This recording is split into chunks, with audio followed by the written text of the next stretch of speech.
Many individuals today use Pictogram, whether they have a substantial following or none at all.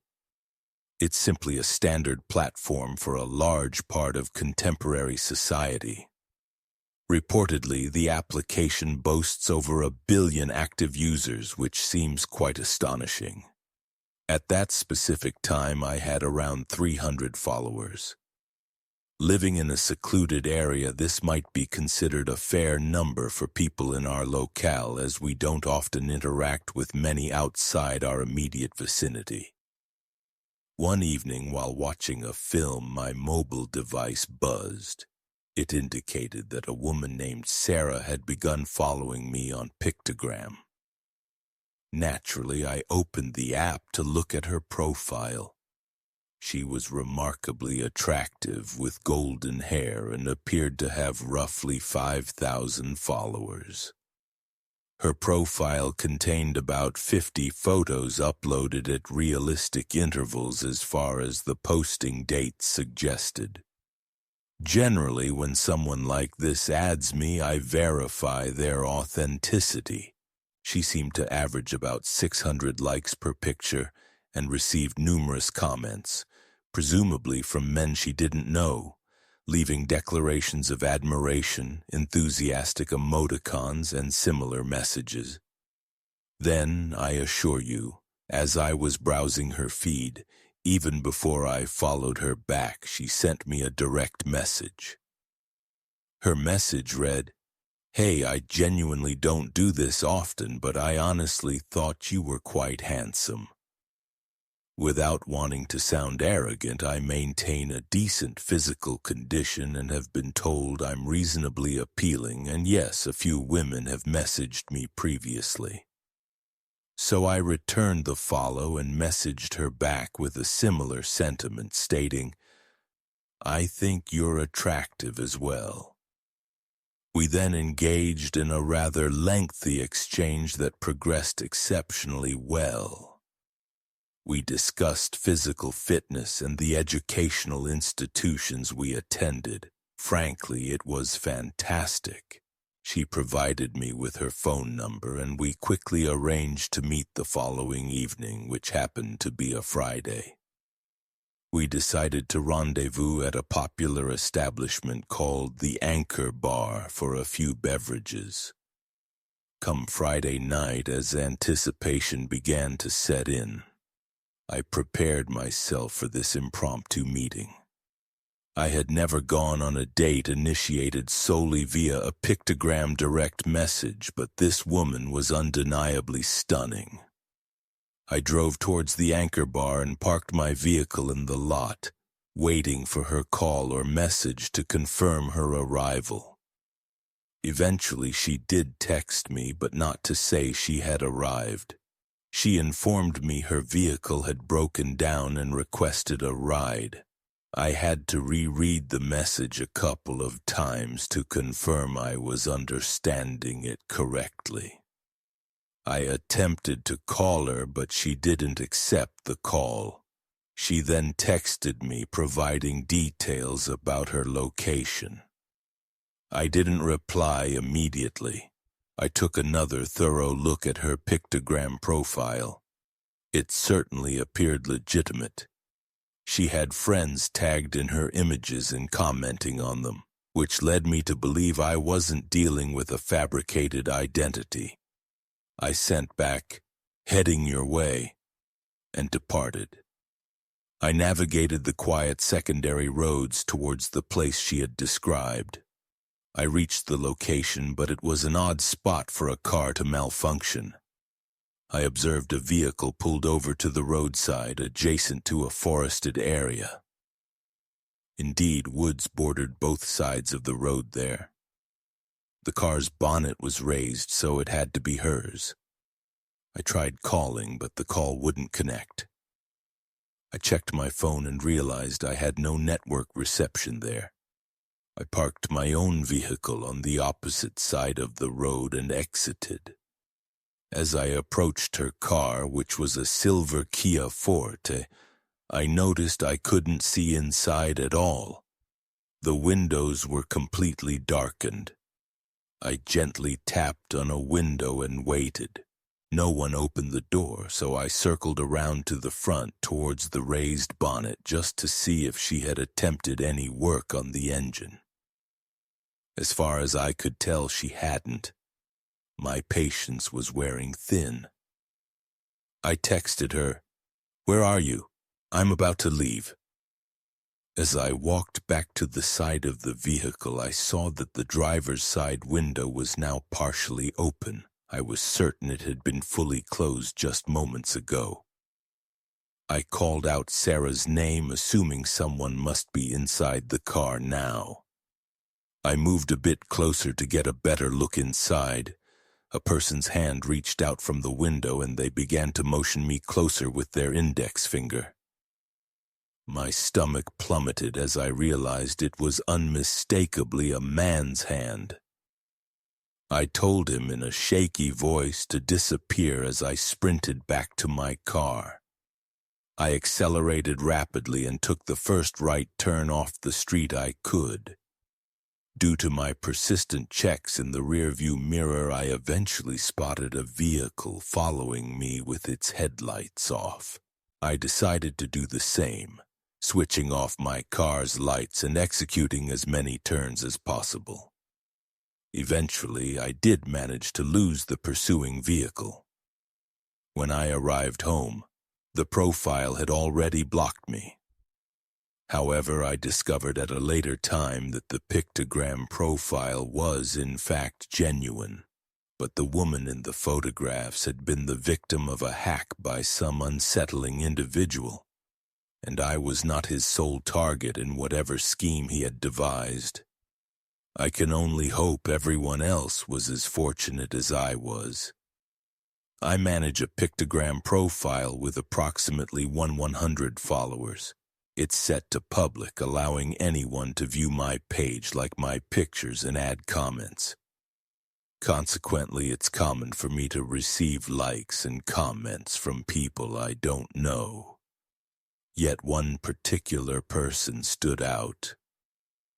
I recall his initial comment on one of my images. It was a picture taken at a shoreline with a friend, so I was wearing swimwear. The photo had about a dozen comments, but one was from a stranger.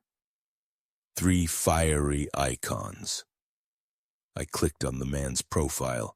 It featured 3 pictures, roughly 80 followers, and he was following over 200 people, including myself. All 3 of his photos were self-portraits, which felt a bit unusual given that he appeared to be in his late 40s or early 50s. Still, I didn't mind excessively. It's something one might expect to a certain degree on a public profile. However, after that first comment, it seemed to become a pattern where this individual would comment on every new photo I uploaded. One message simply read, "Stunning." This frankly was a little more unnerving. Then 2 days later, after posting my subsequent picture, the man didn't leave a comment this time. Instead, he sent me a direct message. It said, "Hey, I just wanted to tell you that you're beautiful, even though I'm maybe 30 years your senior, LOL. I replied, "LOL, thanks," which I was surprised I did. Most people would likely have ignored it. He followed up with, "I'd give anything to meet a woman like you." I responded 10 minutes later with thanks, hoping he would cease further communication. But he replied, "Perhaps someday our paths will cross, huh? I chose not to respond to that one.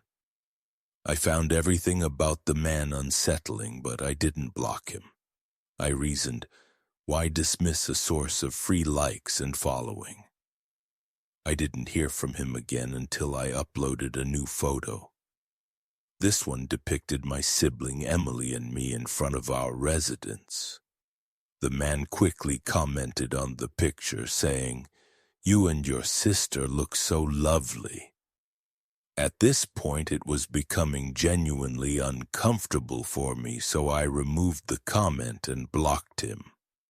Later that day, Emily and I were home alone. I was in the washroom tending to my nails, getting ready to depart.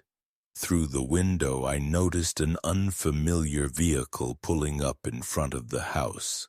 Only the front of the car was visible. The remainder was concealed by the hedgerow separating our front lawn from our neighbors.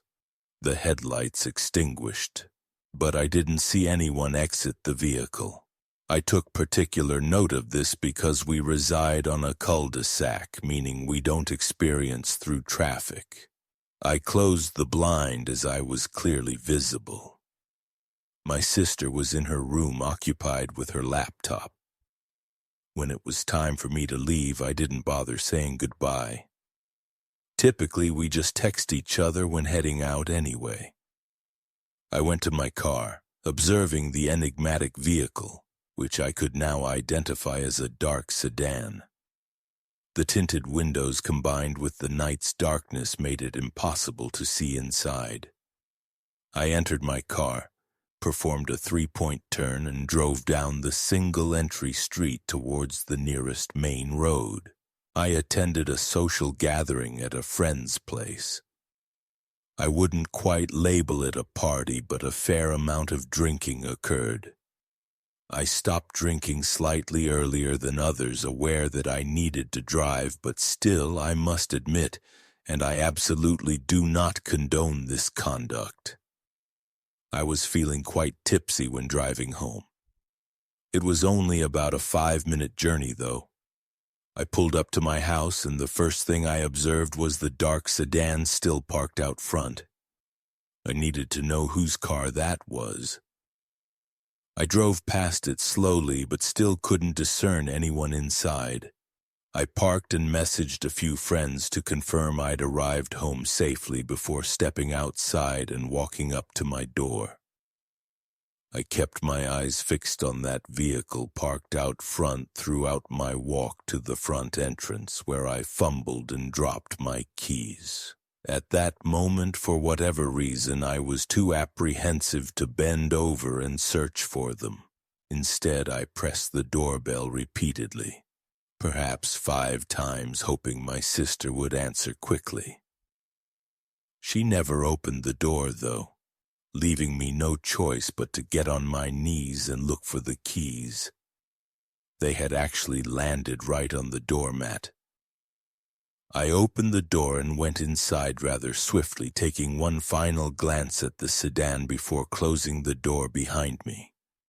It was past midnight, but my sister was usually still awake at that hour. So somewhat unsteadily but quietly, I ascended the stairs and moved down the corridor towards her room. Oddly enough, her door was wide open, but the lights were off. Perhaps she had decided to go out for once. I crept into the room and my heart skipped a beat as my mind attempted to decipher the faint sound I was hearing. It took me a moment to realize it was a murmur. My sister's hushed voice was coming from the wardrobe. The wardrobe door was slightly ajar, and I saw my sister peering through the gap, her eyes wide. She was visibly distressed and appeared to be weeping. I knelt down beside her and fully opened the wardrobe door, whispering, "What's happening?" She didn't vocalize anything, though. She just kept placing her finger on her lips, urging me to be quiet. I gently pulled at her arm to help her out of the wardrobe, and once she was out, I quietly pushed the wardrobe door shut.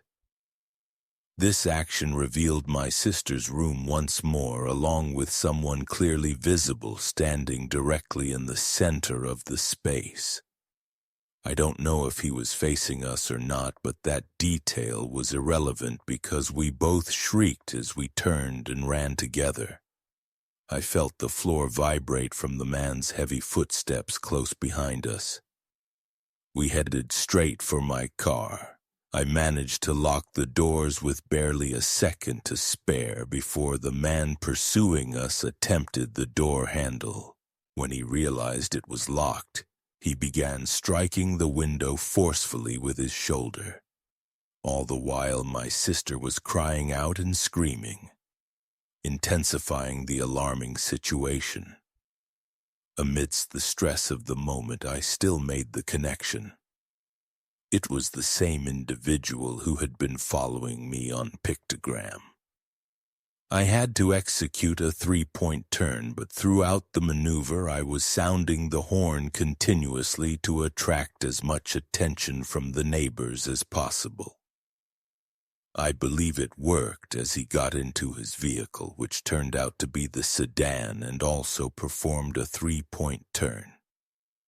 Initially, we thought he was going to pursue us, but instead he sped past us and turned down another street, never to be seen again. At that point, we simply turned around and went back to the house. I contacted our parents and then the police. The police were able to ascertain how the man had gained entry. Through an upstairs window, he had scaled a ladder onto the protective overhang and hoisted himself up to the window. So I recounted to the police how he had been observing me on Pictogram, and must have somehow discovered my address when I posted my most recent picture with my sister, which included our house number.